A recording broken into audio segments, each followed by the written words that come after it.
A blessed day, brethren. May I request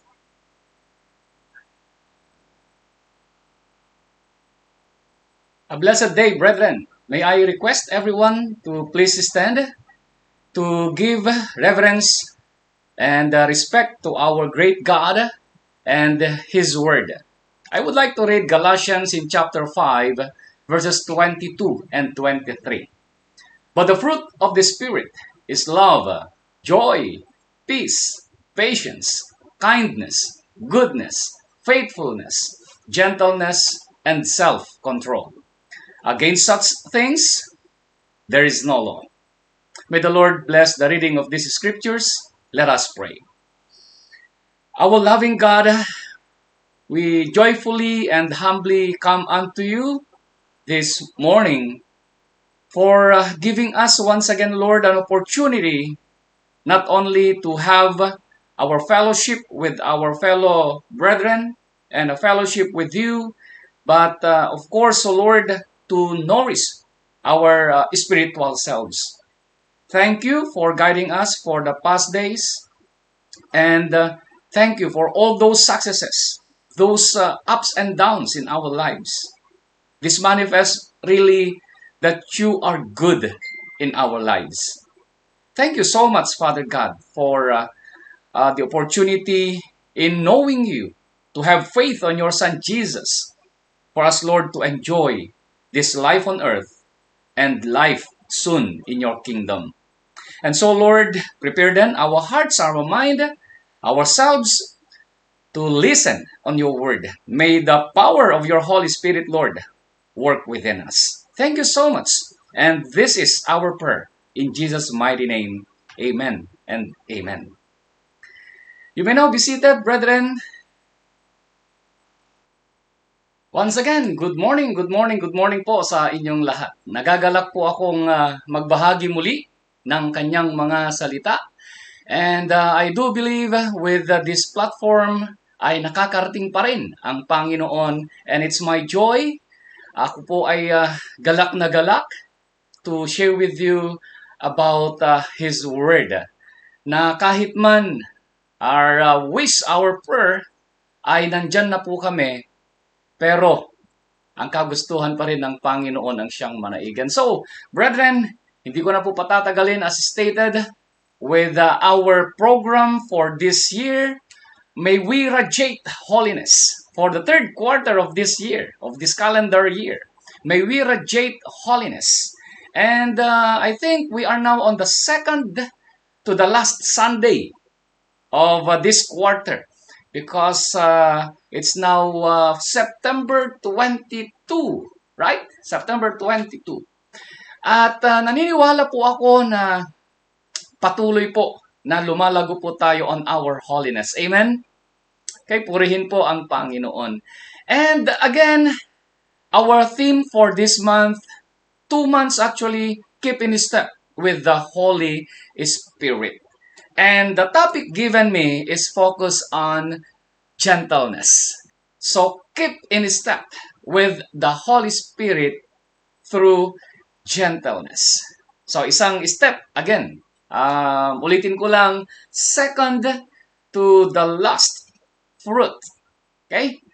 So we have self-control as the last part of it. Now, gentleness begins at home. Do you believe in this? Gentleness begins at home.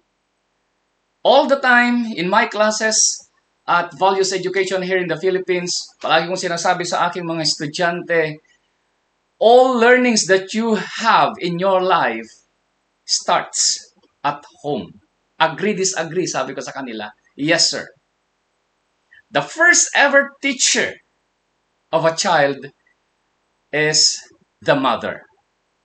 And so, this virtue, this trait that we have, gentleness, nag-uumpisa po ito sa loob ng tahanan.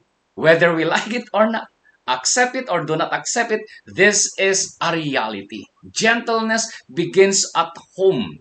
Kaya naman, andun sana yung tuloy-tuloy na connection. There must be a constant connection with each one of the members of the family, connecting our gentleness to them. Of course, communicating also gentleness sa mga maliliit na mga bata. We can communicate to them gentleness by showing to them how to become gentle. And of course, that gentleness must be in a constant way. Yes, there must be consistency in showing gentleness unto these little young ones, in order that gentleness really will manifest in our Christian lives. Now, gentleness is much needed in Christian living. We live in a society that is becoming increasingly aggressive, uncaring, and insensitive to the feelings of others. And so, as a Christian, napakaganda mga kapatid, that we, unang-una sana, as a Christian, we as Christians in this world, in the community that we are living with, nakikita sana this trait, gentle, being gentle. Now, what is the advice or exhortation of the Apostle Paul to young Timothy? And the Lord's servant must not be quarrelsome, but must be kind to everyone, able to teach, not resentful. So as a Christian, living in one community, in one society, napakaganda po na naipapakita natin this fruit of the Spirit, being gentle. So I would like to discuss now then the different details of gentleness, of this virtue of being gentle. Okay, number one detail, the characteristics. Okay, considering the characteristics of this virtue. First, I would like to share with you the definition. Gentleness is the quality of being kind, tender, or mild-mannered, meaning meek. Meekness must be manifested. The quality of being meek, the quality of being kind, the quality of being tender, and mild-mannered. Now, of course, with the various translations of the Bible, we can see here a translation coming from John Wycliffe, gentle, being gentle. He discussed it, or he wrote it, being patient. And of course, to Tyndale Dake and Cranmer, softness. And to Geneva Bible, the patient mind. Of course, to Reims Bible, modesty. And the Revised Version of the New International Version, forbearance. Same with patience. Softness. Okay? Modest.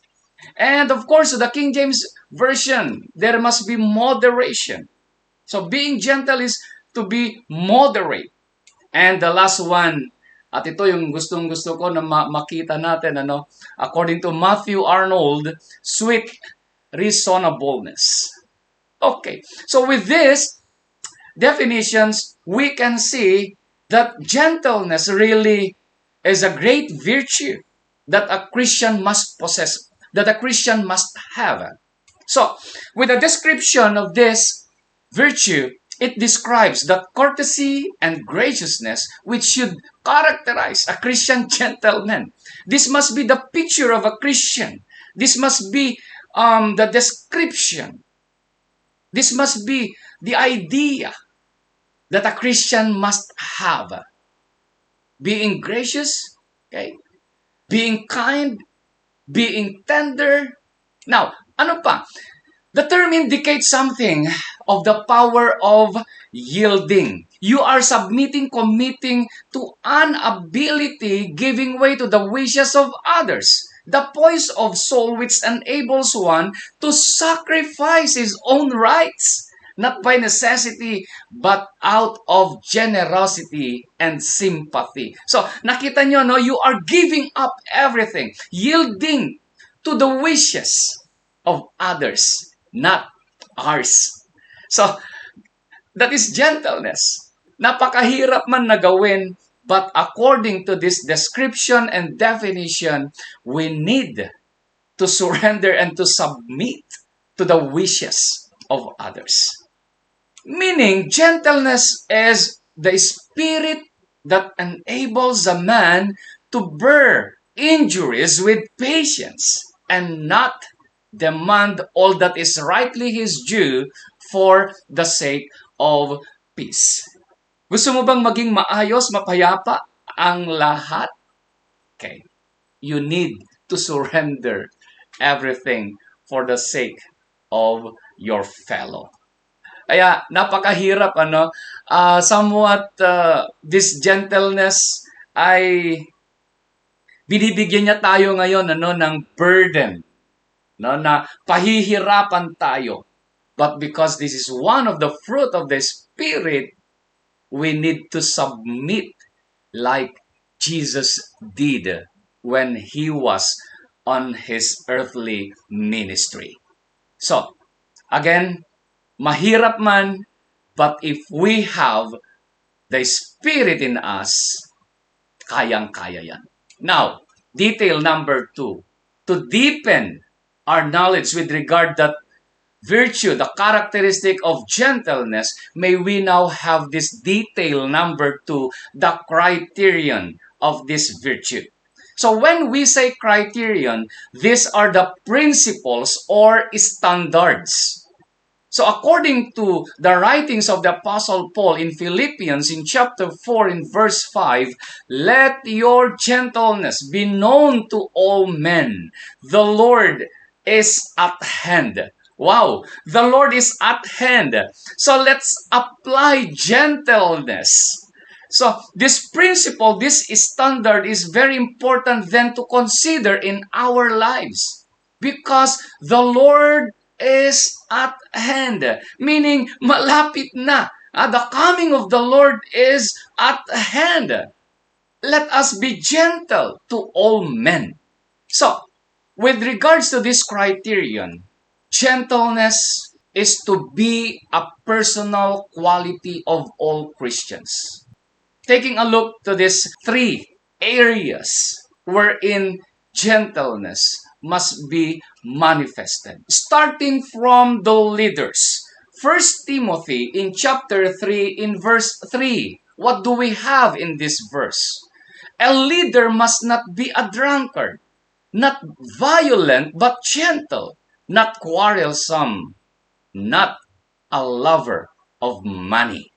So, once again, to become a leader of an organization, to become a leader in the church, this leader must be gentle, not violent, not quarrelsome, not a lover of money.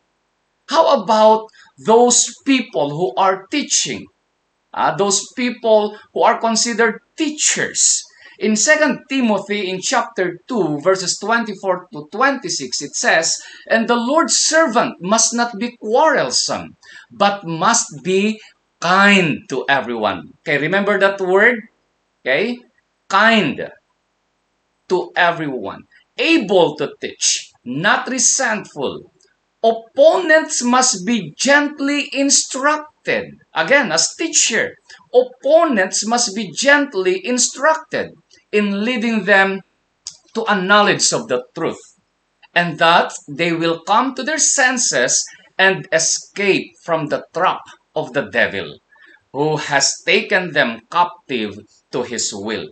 So, being a teacher, being a leader, this must be the trait that we must possess to become gentle, to wear all these virtues for people to be led to their Lord and Savior, Jesus Christ. And of course, to all of us Christians in Titus chapter 3, verses 1 and 2, sinabi niya, si Apostle Paul, sinabi niya kay Titus, remind the people to be subject to rulers and authorities, to be obedient, to be ready to do whatever is good, to slander no one, to be peaceable and considerate, and always to be, again, andyan na naman yung word, to be gentle toward everyone. So napakaganda po na maintindihan natin ngayon these principles and standards will help us, will lead us to a better life, becoming like Jesus Christ. Amen? So, it is a personal quality of an individual. Napakagandang trait na isuot nang sa ganoon maging maayos ang ating Christian life. And so, to beautify more this virtue, after having those characteristics and criterion, may we now then cultivate this virtue. The cultivation of this virtue. Maaring ang tanong natin, how? How to cultivate this virtue, this gentleness in my life. Now, there are accurate scriptural view of ourselves. Tignan muna natin. Manalamin po tayo. Let us look on a mirror. So, with this scriptural view. Number one, sino ba tayo in the sight of God? Okay, who are we in the sight of God? In Romans, in chapter 3, in verse 23, it states that, for all have sinned and come short of the glory of God. No one among us is righteous in His sight. All of us were sinners, wicked in His eyes. But, taking a look on this blessing of the Lord, for the wages of sin is death, but the gift of God is eternal life through Jesus Christ our Lord. Amen? Yes, we are all sinners. We are wicked people in His eyes, but because of that gift, we can now escape death as the wages of our sins through our faith, through accepting Jesus in our lives as our personal Lord and Savior. We can now live life eternal in His kingdom. Why? Because we have Jesus Christ in our lives. Kaya naman napakaganda yung sinabi ni Apostle Paul to the Ephesian believers, for by grace you have been saved through faith. And this is not your own doing. It is the gift of God. Regalo po ito na tinanggap natin. God is so gentle to us. He did not let us to continue sinning, to live on that wicked life. Inialis po niya tayo. He redeemed us. And so, what I am explaining now is, if God is so gentle in our lives, napakaganda rin sana that we also become gentle to our brethren. Di ba? O, sabihin mo na yan dyan sa katabi mo, I love you, sister. I love you, brother, in the love of God. Okay? Amen? Amen. Napakaganda po yung ginawa ng Panginoon sa ating mga buhay. Though we are sinners, minahal pa rin niya tayo. And so, train our minds to regard people with gentleness. After knowing na ang Panginoon, He has forgiven us, let us train our minds, our heart to regard people with gentleness. What God has done for us, may we review, to forgive us our sins when we really deserve to be punished. Di ba? We deserve to be punished. We deserve to die. But what God has done for us? Number 2, to give us eternal life and a home in heaven when we really deserve eternal death. Saan? In hell. And number 3, to have the privilege of walking with Him when we really deserve to be left to continue walking in our own ways of destruction. So God is so good in our lives.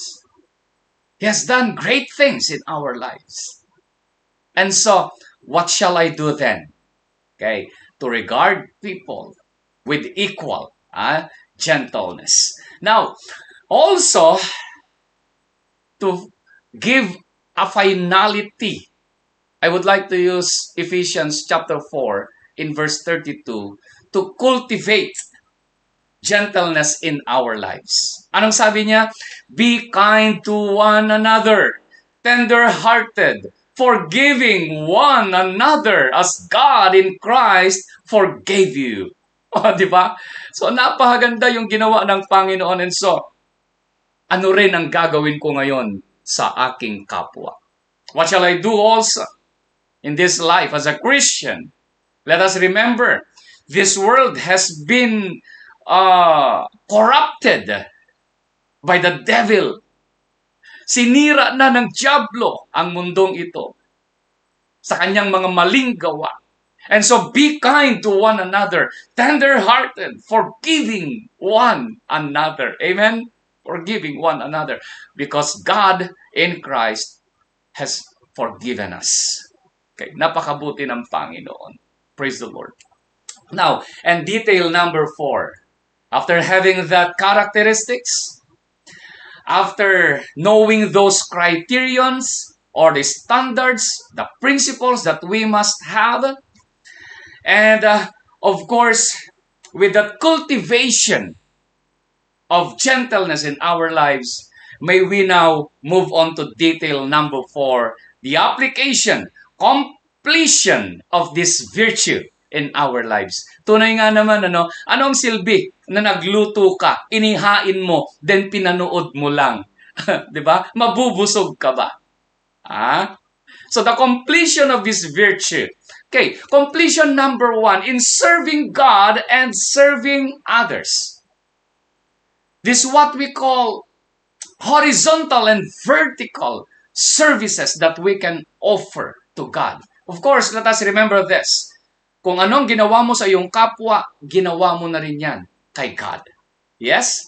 So, in serving God and others, we were gentle among you. Ito yung sinabi ni Apostle Paul to the Thessalonian believers. We were gentle among you, even as a nurse cherishes her children. Wow! Di ba? Ganito ba tayo? So, in the ministry of the church, I would like to share you this. A ministry characterized by gentleness is a ministry that will edify people and provides a good environment for spiritual growth. So, once again, to you leaders of the Church of Christ at Canada, saludo po ako. I salute everyone for those ministry that you are doing. And I do hope that sometime ay makapagtatrabaho rin kami sa inyo. So a ministry characterized by gentleness is a ministry that will edify people, helping these people to grow and providing a good environment for them to enhance, to uplift their spiritual selves.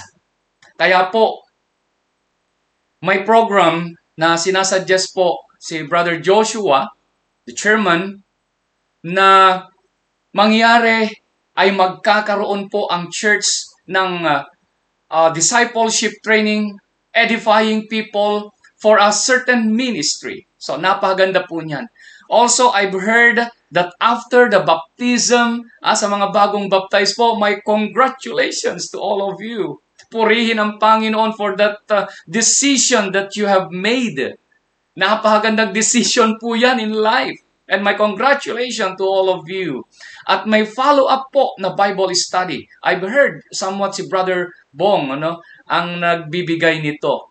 Again, my congratulations to all of you leaders who are doing this great job for the Lord.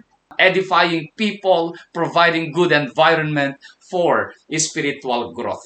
Kaya nga, parang gusto ko nang lumipad to work with you also, brethren, in your church. So, ipagpatuloy po natin ang gawaing ito. Then also, completion number 2, application number 2, in dealing with our loved ones. Kumusta po yung relationship ng family? Again, going back to my introduction, Nag-uumpisa po ang lahat ng bagay in the home. So, kumusta po ang loob ng tahanan? Ang bahay ba natin ay nagiging tahanan ng bawat miyembro? Yan po isang statement ko sa aking mga estudyante. Ang bahay ba ay nagkakaroon ng buhay at nagiging tahanan yung bahay? So in dealing with our loved ones, kumusta po yung gentleness na ipinapakita po natin? Let us be careful to be just as gentle with our parents, with our brothers and sisters in our family, with our spouse, and with our children. Are we gentle with them? You know, I for one, na isang anak, nakikita ko po ang aking mga parents na habang tumatanda sila ay nagiging sensitive po sila. So, somewhat parang yung mga buturin nila na habang tumatanda sila ay nagiging brittle at madaling maputol, ma-fracture. How are we going to treat these parents? Yan. So with our brothers and sisters, pinahahalagahan ba natin sila as part of our family? Are we gentle to them? To our spouse, baka nasasaktan. O yung asawa mo, tingnan mo. Kumustahin mo. Kapatid, are we gentle with them? To our children, to the young ones, nakikita ba nila yung pagiging gentle natin? Wow! A completion of this virtue. Napakahalaga. And completion number 3, of course, in giving warning and in rebuking others. Ayan. Yung mga nakikita po nating mga tao sa ating paligid na gumagawa po ng hindi maayos. Ito po, parte po ng ating pagiging gentle. Now, in Galatians chapter 6 verse 1, it says, Brethren, if one is caught in any trespass, you who are spiritual, restore such a one in a spirit of gentleness. Wow! Paano natin siya tatanggapin as a brother kapag meron siyang hindi magandang ginagawa? Hayaan na ba natin at sabihin, bahala ka sa buhay mo? Hindi po. We have a responsibility with them. Papasok yung isang kriminal, masamang tao sa ating church. Are we going to say and telling them na, oy, you're not worthy to be in this church? Brethren, if one is caught in any trespass, you who are spiritual, restore such a one in a spirit of gentleness.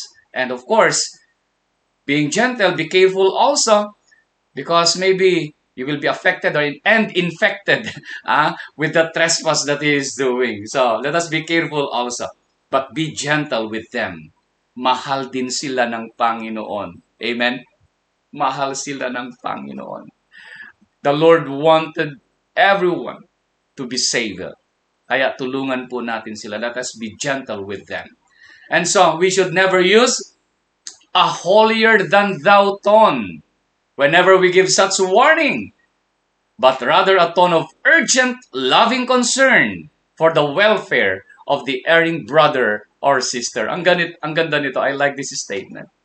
We should never use a holier-than-thou tone. Mas banal ako sa'yo. No. Let us be humble. So whenever we give such warning,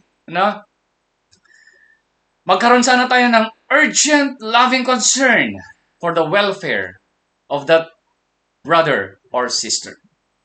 Okay? Now, as I conclude, brethren, napakahaba na yata yung aking sinabi. Be completely humble and gentle. Be patient, bearing with one another in love. Make every effort to keep the unity of the Spirit, the bond of peace, or through the bond of peace. I repeat, be completely humble and gentle. Be patient, bearing with one another in love. Make every effort to keep the unity of the Spirit through the band of peace. And so, being gentle, again, let us remember the characteristics of it, the criterion, meaning the principles and the standards necessary for it, the cultivation and the completion. At kung magagawa po natin ito, wow, the fruit of the Holy Spirit to become holy ay andyan na ipapakita natin. Nawa, ang mga mensaheng ito ay tumimo po sa ating puso at isipan. God bless everyone. See you soon. Yun po yung ating panalangin ngayon. Yun po yung aming panalangin ngayon. Help us pray for the approval of that Elmia. Thank you so much and God bless everyone.